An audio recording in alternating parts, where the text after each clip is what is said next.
Prince Andrew's downfall, an ill wind, and chatbots go sex mad. This week, the world's gone slightly off its rocker again. We've got a king trying to pray, strange goings on at the BBC, and, we've got machines trying to flirt. More of that later here on Mark and Pete, two blokes with half an opinion. Now, here's our first story. Dirty dealings. It is said when someone digs the dirt, more detritus is discovered deeper down, and mud sticks and can really hurt when it's thrown against the crown. Yes. Yes. Well, it does seem, though, that Prince Andrew has definitely done his best to allow many people to throw dirt against the crown. Well, Prince Andrew's been back in the news once again, this time because of the fact that it seems more scandals seem to be coming out day by day. Now he has relinquished his title, the Duke of York, and also the Order of the Garter. Where does this now leave the royal family? What's interesting is that on a day-to-day basis, he is still a prince and is still living at the mansion in Windsor. The Royal Lodge has now, as he is still living there as a resident, has a lease up to the 2078. I must say that's a long time to be living at the expense of Charles. Mr. Pete, I ask you, do you think now that there's any way back for Prince Andrew? And probably more important, as each scandal seems to be unfolding day by day, what does Prince Charles do with the likes of Andrew? You'd have thought, wouldn't you, that there'd be no way back, but the great British public has a very short memory, and there may well be, but for the moment at least, he's got to try and keep out of the limelight. And the visit of King Charles, his beloved brother, to see the Pope is a historic event. It should be making all the headlines. It's been 500 years since such a thing has happened. So this is a great event for the monarchy. It should be wonderful. I mean, you've got you've got the king with his history, and then the historic Roman Catholic Church with a reach to a different group of people across the world. It should build up in terms of brand loyalty. Should be great for both of them. Yes. But then you've got Andrew getting in the way, diluting the brand, at least the royal brand, by this, and it may be that he's incapable of keeping himself from getting in the way. If do you know, gentle listener and Mark, do you know the character known as Nice but Dim, who Oh, yes. was I think a Harry Enfield. yes, Harry Enfield comedy character, who had a rather posh person, who was nice but dim, and posh voice, but rather pompous and dim. And if you were to want to replace him with a real live person, I think Prince Andrew would be the person. He just seems incapable of being able to see how bad his own actions are, and how bad they look, and how being pompous and self-serving about them doesn't help. The interview he did earlier, when these allegations first came out about him being with the Epstein girls, he apparently thought he'd done very well in the interview, and yet he just came across as badly as you possibly could, which shows his lack of self-knowledge. And I think, yes, there's no way for him to come back, as in be a respected member of the royal family, but he'll be back in the headlines, I'm sure of it. Well, it's very likely. Well, what's interesting is the Metropolitan Police in London is actively looking into media reports that Prince Andrew tried to obtain personal information about his accuser at the time, Virginia Giuffre, and this was through his police protection. Now, the media are aware of the fact that there were claims that were made where, again, there was some cover up. Maybe Prince Andrew alleged have possibly besmirched Virginia's name. Now, of course, what we know, and we've already seen, that Miss Guthrie, who sadly has already taken her own life in recent times, at the time did accuse Prince Andrew of being guilty of these crimes. You mentioned about the interview. Prince Andrew never really provided much evidence in that to say that he was innocent. No. But what I think is crucial here is his relationship, of course, with Jeffrey Epstein. More and more emails have come out. I'm surprised that they're coming out now, but maybe we shouldn't, because I guess it's about how you tell the story and when you tell the evidence. But this kind of sex trafficking that Jeffrey Epstein was really embraced in, you do wonder to what depth Prince Andrew was aligned with it, because it seems that more and more evidence will likely surface. And I think that's one of the reasons why he's sort of pushed the button a little bit earlier to say he's giving up his titles, he's removing himself from public environment. And the fact is that unfortunately there is a bit of an irony here. I don't think he can stay away because of his association with his brother. I mean, he's the king. And the fact is, he's also living in the king's grounds. I don't see this going away. I really think that this is not only damaging his own individual reputation, but the reputation of the royal family. And to your point, at a time when we should be celebrating a king with a pope, we really sort of lost the bigger story here. And I think it's a shame. And really, you have to point your finger at Prince Andrew. There is one other Yes. thing which I know that some people were saying. He's called Prince Andrew. Why can't we relinquish that? Now, apparently, the law states that by the nature of birthright, it would take a change of law to remove his prince status. My question would be, maybe it's long overdue. What do you think? Uh, it does seem. I think it is long overdue, and it would be a good move to make if you could do that. Maybe it would start to, if you forgive the pun, put these things to bed. But I mean, obviously this is bad, and often I put in here a Bible verse saying to make a comment on the story. There are so many Bible verses about infidelity, about sexual propriety, and all that sort of thing.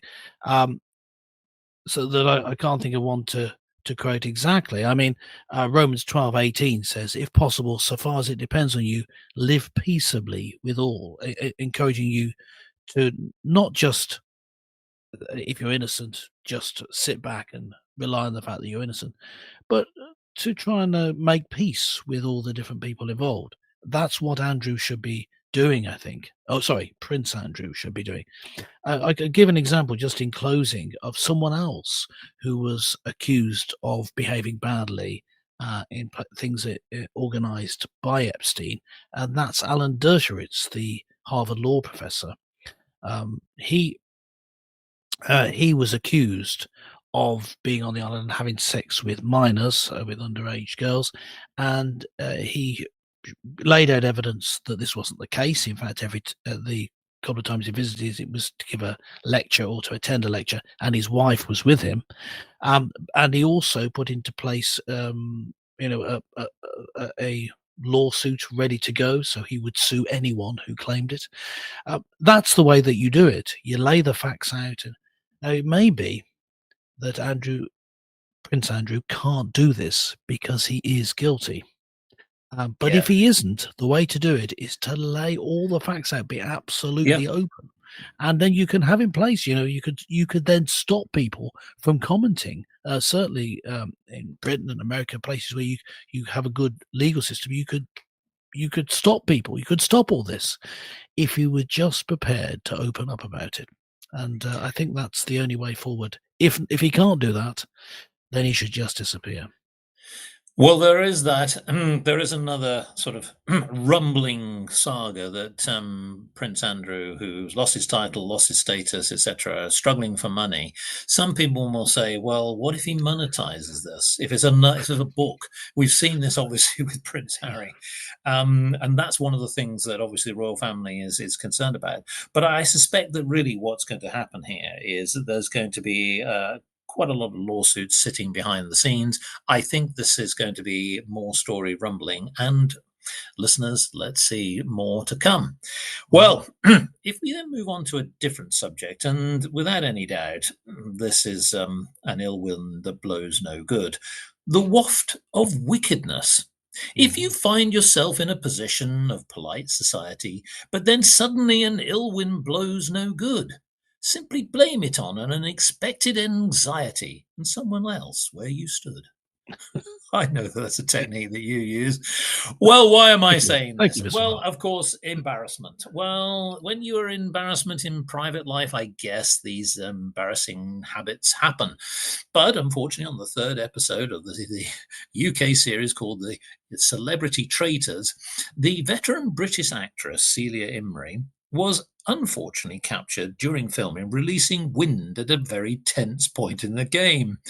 What happened? Presenter Claudia Wickman demanded.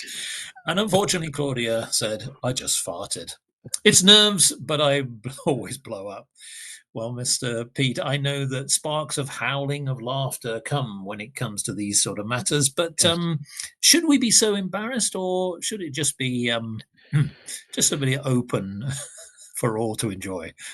Well, I'm not sure if enjoy is the word, but I think that the first point I would make is that at the moment, anyway, of course, there are technological advances always happening in media, but at the moment, you can't smell when someone farts on television. So I think that takes Oh, yes. away the takes away part of the insult and embarrassment of it.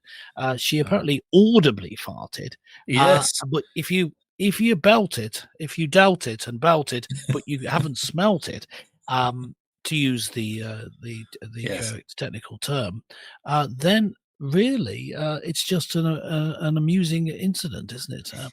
I Well, think that because it's slightly embarrassing makes it all the more amusing, and dealing with it in an open, but the reply by it was Celia, wasn't it, who farted, and Claudia who yes. replied, and she uh, responded in a very deadpan manner, um, and that's the way to do it. And in fact, I think this is something, I know there are many amongst our listeners who are ardent feminists. I'm sure this is one of the rights that I think have been taken away from women: the right to fart openly and loudly in public has often been Yes. taken away from women, and I think Well, this movement could be. She's representing all movement. the Yes. farting women out there. Yes, it's as you say, yes, a movement, a very public movement, in fact. So I'm Right. right behind it Well, well, in not too every close. sense of the word. Well, interestingly, fellow contestant Kate Garraway, who's an ITV Good Morning presenter, TV program and news channel, said it was so loud. How could anybody so elegant, so petite, so gracious let off that huge sound? Yes. Well, I So think that the also point. impressive. Yeah. And Mhm. impressive, yes, why not? Blow your own trumpet, as they Yeah. say. But I Yes. think that in this particular case, what was worse is that it seems to me that that's what everybody has been talking about. It's amazing. Even the BBC Mhm. themselves have been talking about it.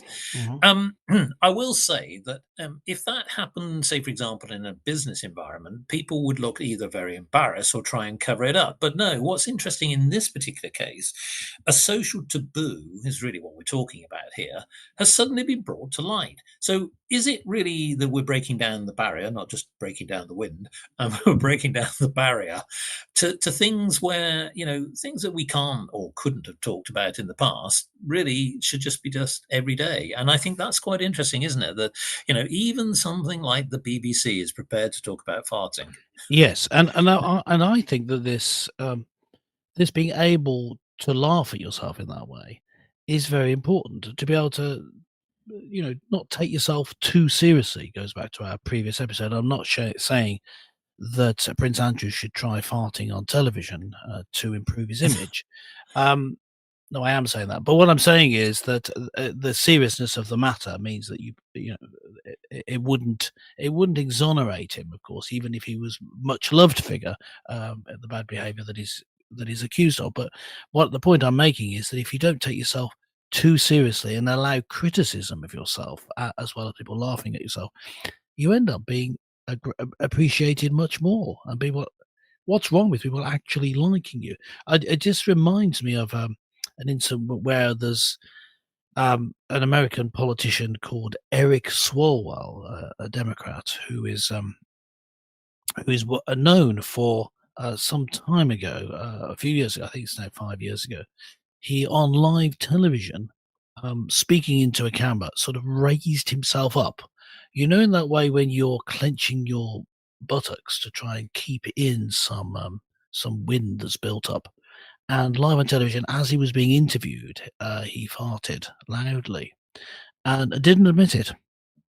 Didn't admit it at all. Just straight face. Tried to move Uh, on, but there was no moving on.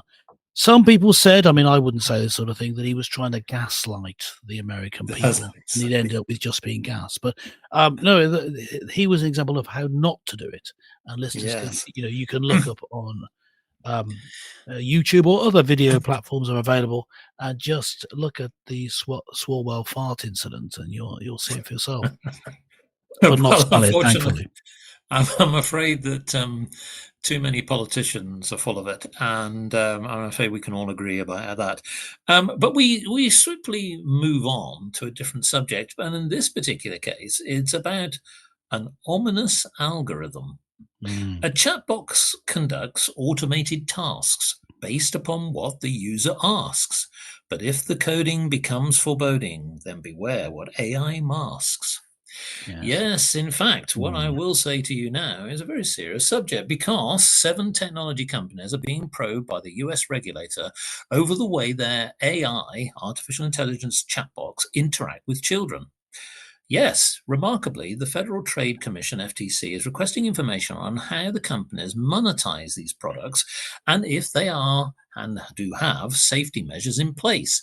What's remarkable also, just to continue this, is that OpenAI plans to allow a wider range of content, and that includes erotica on its popular chatbox, ChatGTP. Mr. Pete, I can't believe that this is even happening or even being considered. Is it possible that although that Mr. Sam Altman, who is their boss, thinks that this is about treating adults like adults, really this is serious for children as well? What's mm. going on here? Yes, I think that ChatGPT. I mean, the stats aren't freely available, I don't think, but I think it's possibly the most popular public AI at the moment, and it's probably under pressure to allow adults to behave like adults, as he has said, treat adult users like adults approach, um, and having a erotica, as they call it, sexual content, as we would call it, available for verified adults is all very well, but uh, having it available at all rather demeans the product, doesn't it? I think, yes, treating adults like adults should include them having some sort of self control and not needing to look at erotica at all. I think that, Correct. yeah, I mean, uh, okay, we're all sinners, we all have our weaknesses, but it therefore seems to me, knowing that to be the case, that it'd be great to not have such stuff available. Don't put temptation in people's way, especially in a publicly available chatbot like ChatGPT. I could see why. I can see that the pressure would be there, but resisting that pressure would keep you on a higher moral plane. It may be that people would then gravitate toward, not everyone, but people would gravitate more towards OpenAI, ChatGPT, rather than others that give way to this. So I think it's. This is my opinion. I mean, you're more of the business expert here, but I think it's a business as well as a moral mistake. I think it's a business mistake in terms of the brand. I'm afraid what I'm going to say here will probably annoy a lot of business people, but basically, money drives decisions. And what's Yeah. interesting with this is that algorithms can work in multiple ways. It can very much, without any doubt, be a great source of information and even entertainment in that matter.